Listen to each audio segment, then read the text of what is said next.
Buenas a todas y a todos. Mi nombre es Vicente Monleón Oliva. Soy doctor en investigación en didácticas específicas por la Universidad de Valencia y actualmente dedico mi vida profesional a ser coordinador y monitor en la empresa de actividades extraescolares EP Servicios Educativos. También me estoy preparando las oposiciones para el cuerpo de maestros de la educación infantil en la Comunidad Valenciana a través de la Academia La Pizarra. Y en esta ocasión voy a compartir para el evento CIBAE 2022, el cuarto Congreso Internacional y Virtual sobre Artes en la Educación, una comunicación la cual lleva por título La expresión plástica en la etapa de educación infantil. Este es el índice que se sigue a lo largo de esta presentación y empezando por la introducción, se parte de lo establecido en el marco legal general con el que se cuenta a nivel nacional, es decir, la Ley Orgánica 3/2020 de 29 de diciembre, comúnmente conocida como la LOE, por la que se modifica la Ley Orgánica 2/2006 de 3 de mayo de Educación, es decir, la correspondiente a la LOE, puesto que en dicho marco legal se destaca como prioridad de la etapa de educación infantil que se debe contribuir al desarrollo físico, afectivo, social, cognitivo y artístico del alumnado. Partiendo de dichos posicionamientos legales, se destaca que se debe favorecer una escuela que sea abierta y comprensiva, puesto que ello se materializa en una inclusión de la diversidad, una inclusión positiva con respecto a la diversidad, la cual ya defendía Paulo Freire en su publicación del 1968, con su Pedagogía del oprimido, a través de la cual se pretende reconocer la diversidad que la sociedad occidental tiende a negar por no cumplir con los parámetros heteronormativos establecidos. En primer lugar, se centra la atención en la evolución de la expresión plástica. ¿Qué se entiende por expresión plástica? Puede destacarse que las primeras actividades plásticas del niño o de la niña obedecen al placer y recreo que suscita la experimentación y ejecución. Partiendo de Piaget, 1985, la evolución de las capacidades plásticas se relaciona con la edad, con la maduración, con la capacidad perceptiva y motriz, la ejercitación y experimentación tempranas, la seguridad personal, etc. Y concretamente, en relación con la etapa de educación infantil, se diferencian dos tramos. Por un lado, la etapa del garabato. Esta comienza en torno a los 18 meses, con movimientos incontrolados, llamando garabatos a estas primeras manifestaciones gráficas voluntarias, y dentro de estas advierte la siguiente evolución. En primer lugar, el garabato sin control, el cual se compone de trazos largos sin orden ni sentido, y no tiene finalidad representativa. Por otro lado, el garabato controlado. Alrededor de los 24 meses el ojo empieza a controlar los trazos, por ello se aprecia una mejor distribución del dibujo y aparecen las primeras formas cerradas. También se destaca la utilización de muchos colores. Y finalmente, el garabato con nombre, alrededor de los 3 años, se descubre el parecido entre los objetos y los trazos, siendo en este sentido en el que la función simbólica interviene como medio para nombrar sus dibujos. También debe tenerse en cuenta que primeramente no hay relación entre la representación y el objeto presentado, sino que es la verbalización la que le otorga significado. Es decir, el niño o la niña enuncia aquello que va a dibujar, siendo este el paso previo que da entrada a la siguiente etapa, la etapa preesquemática. Esta se caracteriza por la intencionalidad y por las formas reconocibles, siendo el primer símbolo representado la figura humana, y dentro de esta se estudia la evolución de 4 elementos. Respecto a la figura humana, se destaca que la primera que se dibuja es la línea circular cerrada, con trazos radiales, extremidades, en número variable. También se manifiesta que entre los rasgos evolutivos de la figura humana que dibujan los niños y niñas de 5 a 6 años es posible diferenciar algunos elementos como la cabeza, ojos, nariz, boca, cuerpo, brazos, piernas, etc. Respecto a la distribución espacial hay que tener en cuenta que dicha organización del espacio depende de las experiencias emocionales vividas y del parecido que tenga con estas.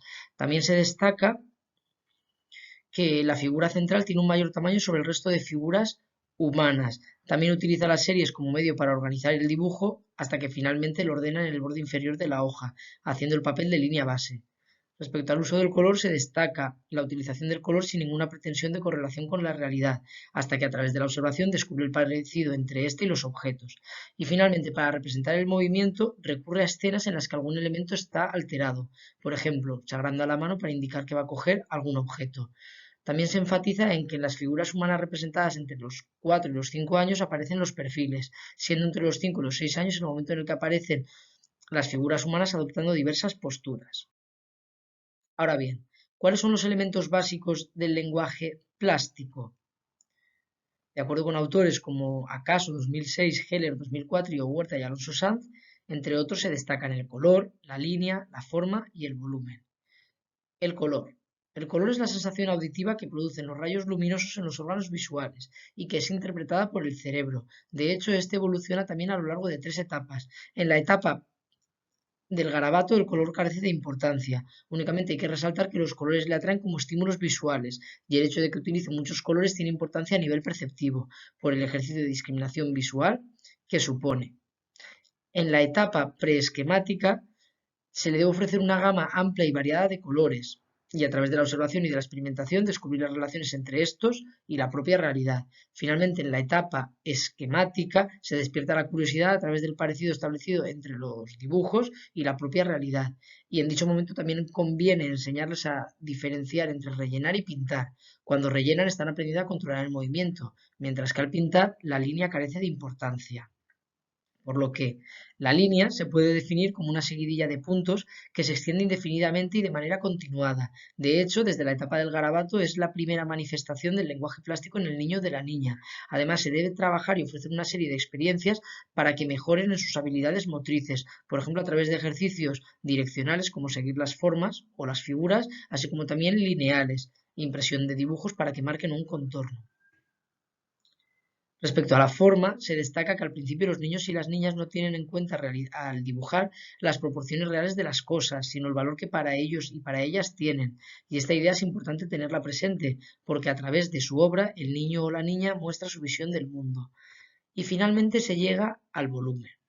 El volumen es el tamaño o el grosor que presentan los objetos, siendo desde la etapa del modelado cuando lo utiliza en lo que respecta a la construcción de figuras planas. De hecho, al tratar de ponerlas de pie se da cuenta de que se caen y junto con la observación de la realidad ofrece corporeidad a sus creaciones, enfatizando también en que tras la observación de la realidad y cuando el niño modela, trata de manifestar algún concepto que tiene en su mente, por lo que sus manifestaciones y o representaciones experimentan tantos cambios como vivencias desarrollen. Finalmente se destaca que a través de la aprehensión y de la manipulación de los materiales moldeables, quienes son menores desarrollan una gran cantidad de experiencias sensoriomotrices, las cuales son sumamente significativas para su desarrollo integral. ¿Y cuáles son los modelos y estereotipos? ¿O qué son los modelos y qué son los estereotipos relacionados con la expresión plástica? Por un lado, los modelos son ejemplos descontextualizados que se les ofrecen a los niños y a las niñas para que los reproduzcan. El resultado es una copia que carece de valor expresivo. Por otro lado, los estereotipos son repeticiones de expresiones plásticas adquiridas sin la experiencia directa con la realidad y resistentes al cambio ante la información o las experiencias nuevas. De hecho, estos se integran en 3 ámbitos o 3 niveles, como son la interferencia adulta directa, la interferencia de los medios de comunicación y la interferencia de la enseñanza tradicional. También se cuenta con una serie de estrategias para superar estos estereotipos, como son ofrecer una gran variedad de oportunidades para dibujar, las cuales deben romper con los parámetros estáticos que las sociedades tienden a imponer. Además, deben de partir de sus propias vivencias y experiencias, enfatizar en la importancia que tiene que el niño o la niña dibuje directamente a partir de la realidad, cuidar el entorno visual, procurando que sea rico, con experiencias, disculpen, con imágenes estéticas, de calidad artística también, así como también animar y motivar al alumnado a que haga sus propias creaciones y a que valore positivamente dichos resultados. Con todo se comparten una serie de creaciones plásticas de niños y niñas en las cuales se aprecia precisamente la interferencia de dichos niveles comentados a través de los estereotipos plásticos que se vienen imponiendo. Por ejemplo, esta niña de una clase de 4 años combina elementos que se le interfieren a partir de los medios de comunicación, como es el personaje de Elsa en la película Frozen, con otros elementos fantásticos surgidos de su mundo interior, como es la flor de colores. Esto mismo ocurre con un niño de la misma clase, quien, por ejemplo, dibuja a Olaf, o más bien traza su forma con un dibujo con una tonalidad amarilla, el cual también proviene de este producto cinematográfico, pero le da más importancia a su propia persona o a la representación de su propia figura humana, que es ese niño con un color azul en el pelo.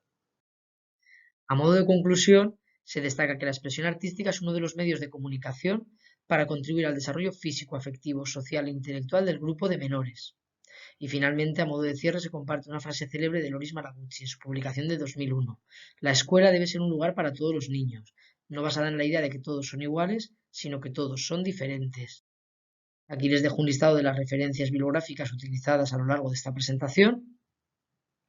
Y únicamente me queda darles muchas gracias por su atención e indicarles que para cualquier tipo de duda, consulta, aclaración o comentario que les gustaría hacerme, estoy a su entera disposición.